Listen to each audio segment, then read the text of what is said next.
We're going live.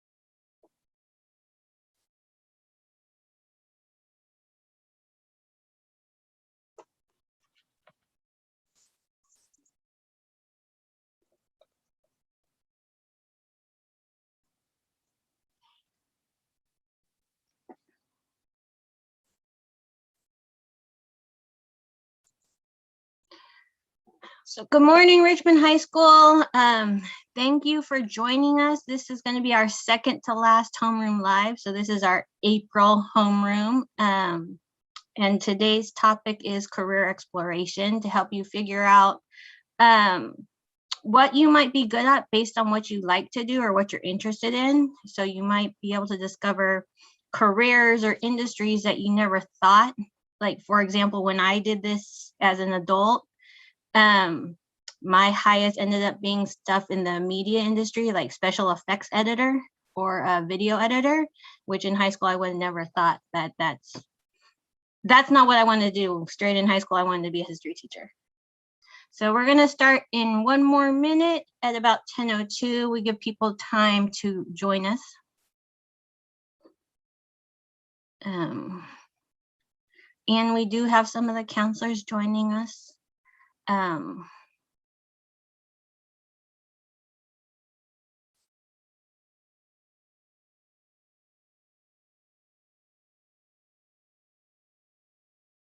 Today.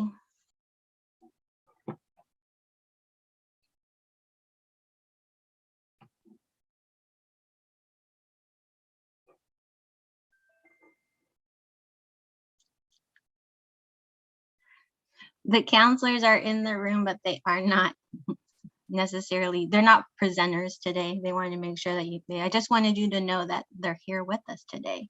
So if you think of something, you happen to be talking to your counselor, or if you learn something or discover something and you happen to be talking to your counselor, they will know what you're talking about. Thank you, Mr. Keeley.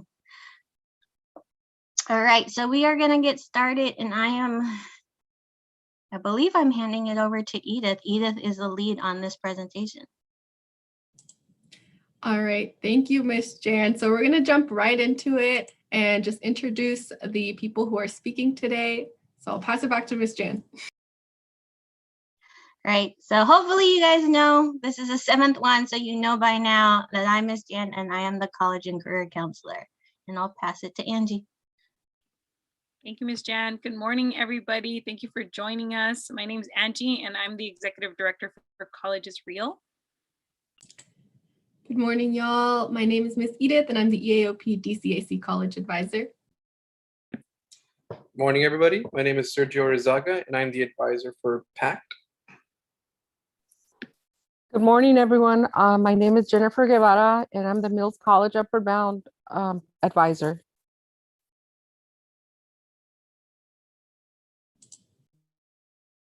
And then Miguel Molina from Richmond Promise is here, but he's the one that's monitoring the YouTube and sets this all up so we can broadcast like this.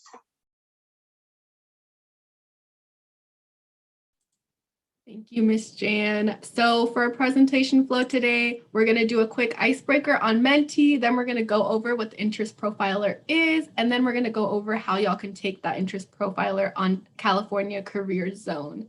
So for our icebreaker, we are going to do a Menti. So go ahead and go on to menti.com. And then use the code 44764165 and tell us what was the first thing that you wanted to be when you were younger. So for me, I wanted to be a pop star. I wanted to be a professional singer and have all eyes on me. So what did y'all want to be when you were younger? So go ahead and type that in on Menti. Now there's a bit of a lag, so we're going to wait a second.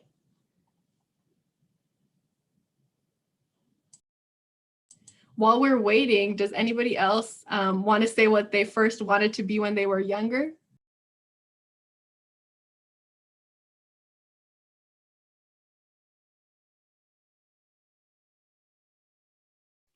I think everybody's being shy this morning, but I wanted to be a reporter. My dad just really encouraged me to be on TV, and look at, he should be proud of me right now because that's exactly what I'm doing, right? I'm reporting on YouTube live. So I guess that I can check that off my bucket list. So in elementary school, I was going to be an Olympic gymnast. That's what I want to do because I started taking gymnastics when I was 5. But then I realized I didn't like competing. Wow, an athlete and a reporter. Let's see what y'all are saying. The biggest one is doctor. So I see a lot of y'all wanted to be a doctor, an engineer, astronauts, teachers, veterinarians, a YouTuber. Wow. Very diverse. And then Miss Capone wanted to be a marine biologist, and Miss Calderon wanted to be an astronaut. That's in the YouTube chat. Very cool. Well, thank you all for answering this. I'm going to go to the next slide of Menti. So I want y'all to answer this next question. Oh, where's the next button? Oh, there it is. So what appealed to you about that job? Why was it so cool to you? So was being an astronaut so cool because you got to discover new things? Did you want to be a doctor because you really liked interacting with people? What was interesting about that job?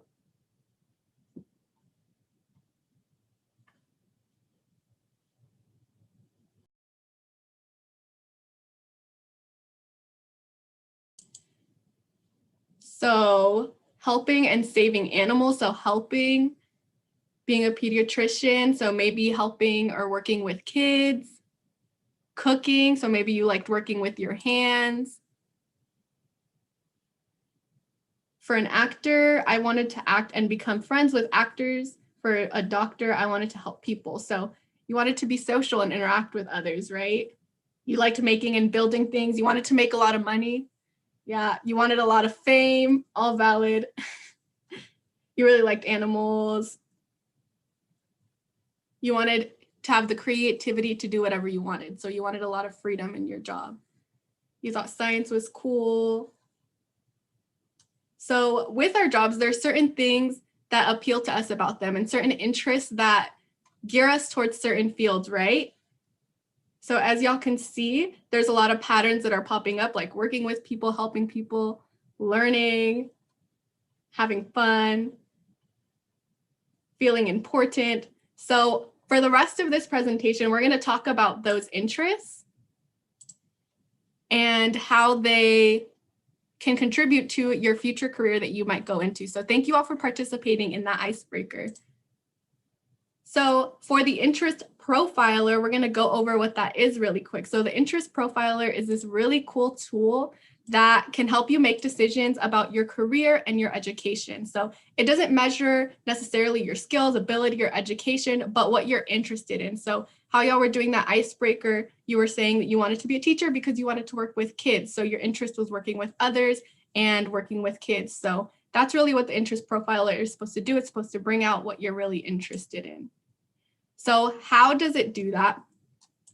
It actually assumes that people can be classified into 6 different categories, and these are personality types. So it's kind of like a personality test, and it categorizes it into 6 groups that are realistic, investigative, artistic, social, enterprising, and conventional. And for the majority of this presentation, we're going to go into depth about all of them and give y'all examples of what these personality types can go into. So I'm going to pass it off to Angie to talk about what each group means. Thank you, Edith. So we're going to go on to the first group, which is realistic, right? Realistic occupations frequently involve work activities that include practical, hands-on problems and solutions. So if you really like dealing with real world stuff like plants or animals, or you like working with your hands and using wood or tools and machinery. So many of the occupations require working outside and do not involve a lot of paperwork or working closely with others. Maybe you really like working independently, and creating something with your hands and making it, right? I mean, whether you find yourself working on cars or tinkering in the wood shop, this might be the group that you might fall into. So some of the, next slide, please. Some of the examples of possible careers for people who tend to be more on the realistic spectrum are construction workers, mechanic, airplane pilot, engineers, animal scientists. Again, very real world situations where you are creating and doing things with your hands.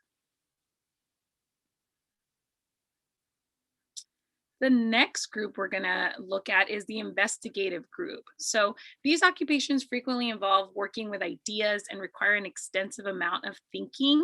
These occupations can involve searching for facts and figuring out problems mentally. I know that I was the biggest fan of Law and Order when I was a junior in high school. Just, I wanted to be a prosecuting attorney. And then later down the line, I discovered Criminal Minds, which was even more interesting to me, like just having to understand and do all this profiling, and trying to solve the mystery, right? I don't like to solve math problems too much, but I do like to solve other things like puzzles or just trying to figure out who did it, right? So this might be something that interests you. And some of the career opportunities within the investigative group include, next slide, include farm workers, veterinary assistants, psychologists, engineers, financial analysts, surgeons, again, people that are solving problems. And it doesn't just have to be one type of problems, right? There are a lot of different types of problems to solve. I mentioned I'm not big into numbers, but I do like mysteries, for example. So keep that in mind as you're looking through this. And I'm going to pass it on to Sergio. Thank you, Angie. So for the next personality that we have here are those who classify as artistic. So as you guys can see here, artistic occupations frequently involve working with form, designs, and patterns. So really what this is these are careers where it really requires you to kind of flex your creative muscles to get the job done. So it's not like just a set of rules or just a procedure that you need to do. You need to kind of think outside the box a little bit to sometimes get the job done. Some examples of careers where people with artistic personalities are, as you can see here, childcare workers, fashion designers, film and video editors, interior designers, even reporters as well. Really just a matter of just coming up with your own ideas, expressing yourselves, how you go about things, and just using that to your advantage to get the job done. And the next one we have here are people with social personalities. So what we define this is our social occupations frequently involved with working with communicating and teaching people. So for this one, I would say for those of you who define yourselves as like social butterflies, you love interacting with people, helping them out, or teaching them as well. Those are the kind of people that you would be associated with certain jobs. Some of the jobs that are included with people with this personality are barbers and cosmetologists. So if any of you guys have ever been to a barber shop or the hair salon, you guys know they try to talk you up, try to get the tea from you guys. Real estate agents, you're trying to help people out buying their dream homes. You need to talk them up a little bit. Sometimes you need to sell the house a little bit more than you probably should. Teachers and counselors, that would be us ourselves here. We're over here trying to teach you guys things, trying to prepare you guys for your futures. Even administrative law judges, they have to talk with other people, in order to make their rulings. And for that, I'm going to pass it on over to Jenny. Thank you. The next group is enterprising. Enterprising occupations frequently involves starting up and carrying out projects. These occupations can involve leading people in many decisions. Sometimes they require risk and often deal with business. Some of these occupations include, next slide, please. The examples are sales workers, advertising sales agents, paralegals, detectives, chief financial officers. So yeah, it's the people that are just dealing with the public and diverse areas. And the next group is conventional. Conventional occupations frequently involve following set procedures and routines. These occupations can include working with data and details more than with ideas. Usually there's a clear line of authority to follow, so it's very structured. Some of these involve a fire inspector, air traffic controller, legal secretaries, accountants, pharmacists. So there's people that are just dealing with one in one area, and it's usually, you know, repetitive for the same thing. Next. Yeah, thank you all for describing those. So as y'all probably noticed, a lot of these can intersect and you can have several different interests. So what if you identify with several different of those? So that's totally normal and okay. Most people actually will identify with 2 to 3 of these categories. And what's cool about the interest profiler is that it ranks it from groups from what you highly correlate with or what you highly identify with to the lowest. And then it comes up with occupations that best fit you with your highest interest. So a lot of things can go into different things. Like, for example, a lawyer can be both social and investigative because they're both talking with people or could talk with other people and then also have to do a lot of research. So there are a lot of occupations that go into the intersections of these categories. So with that, we're going to go over career zone and how y'all can take this interest profiler. And then after this presentation, we're actually going to send a slide-by-slide presentation to your homeroom teacher so that y'all can do it together and get your results and analyze them together. So we're going to give you a quick overview of the website and how to read the results. So the website, again, is California Career Zone, and it looks like this. It has so many different things that you could explore on it. So we definitely recommend that even after you do the interest profiler, y'all can continue to research doing different things. So for the interest profiler, y'all are going to go to the top right corner of the page. You're going to click Explore, Assess Yourself, and then Interest Profiler. Once y'all are there, you're going to take this test that's going to basically give you a bunch of questions and scenarios, and you're going to say, yes, I would love to do this, or no, I would absolutely hate to do this. And then once you do that, you're going to get some results. Again, it's going to rank it from the highest to the lowest. So as you can see right here, my results were, my top one was social, and then artistic, and then enterprising. So with those top 3, it came up with some careers.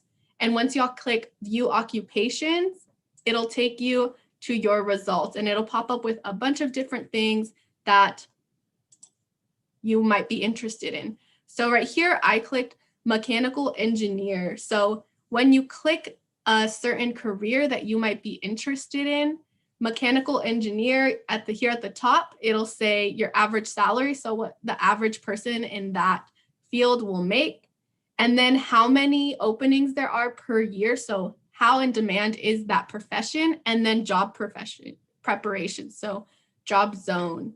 And that's basically saying how much education you need. So if y'all hover over job zone, it'll tell you you need a bachelor's or you need a master's or a PhD. So it'll tell you how much you have to go to school to prepare for that specific profession. It'll also have an about the job. So it'll tell you what exactly you have to do in that job. When y'all continue to scroll down, it'll give you an overview of what they do and your opportunities. So right here, under opportunities, it'll tell you actually some job openings, and then under education and training, it'll tell you what you can major in college to get to that career, or in trade school, where you have to go, and then any certifications that you might need, jobs that you could get, and then companies that hire people in that career. Then if you continue to scroll down and go a little bit to the side, it'll tell you their interests.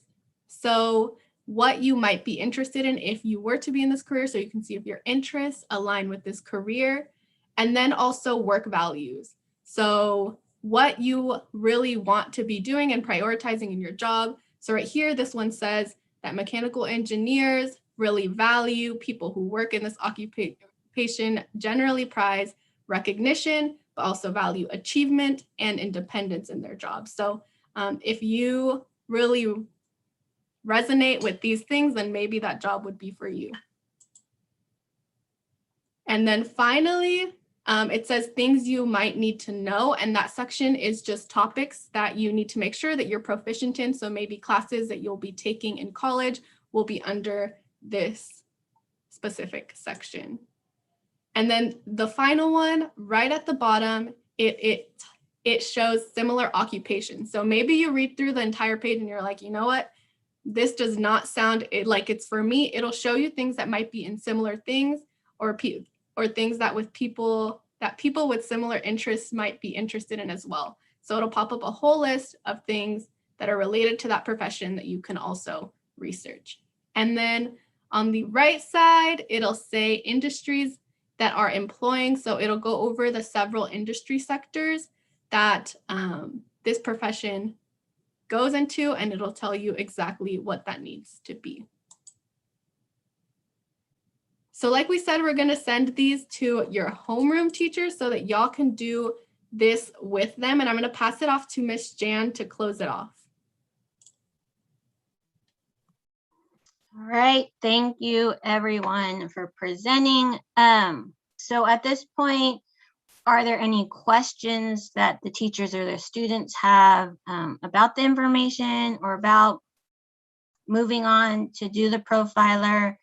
Teachers, you can put it in the YouTube comments so we can answer them live. And then while we wait to see if there's questions, just seniors, remember, if you are going to a four-year university, your statement of intent to register, your SIR is due on May 1st, which is this Saturday. If you need help with it, please reach out to us. Students going to Contra Costa College, the Counseling 108 class starts tomorrow. And if you don't get your concurrent enrollment time and register in time for the one that starts tomorrow, there's another class that starts next week. So check your school email. That information was sent to you. And so Ms. Calderon, you said we are going to send the slides as to you in my follow-up email. We'll send the slides so you guys have all the steps you need to do. And what we're going to do for the students, and we're going to post in Google Classroom next week a form for you to report it back to us, your results from your profiler with a deadline, and all the students that submitted by the deadline we set in Google Classroom, we will enter you into a drawing for some prizes.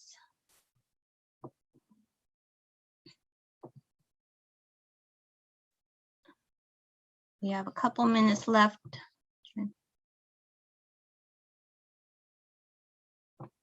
Confirm. And then I just posted for the seniors today, if you are applying to the Spencer Scholarship, which is also due this Saturday, May 1st, there is a counselor GPA verification form that the counselors need to fill out and sign. You need to send that form or the request to one of the counselors, myself, Ms. Rios, or Ms. Calderon, today, so we have enough time to print it, sign it, scan it, and email it back to you so you can submit by the deadline this Saturday. All right, I don't see any other questions coming in. We will also post the slides besides sending it to the teachers. They will also get posted like usual in Google Classroom so students can see them directly if they want to look back at something. Is American College a Foundation Visionary Scholarship for seniors only? No, I believe it's for multiple grade levels, but that one is also due this Saturday. And so if you have to request the application, you have to register and request the application from them. So if you haven't registered and requested the application, you're going to be on a tight timeline. But it's annual. Every year they have that one. So 9th, 10th, and 11th graders, if you miss it this year, next year's another shot.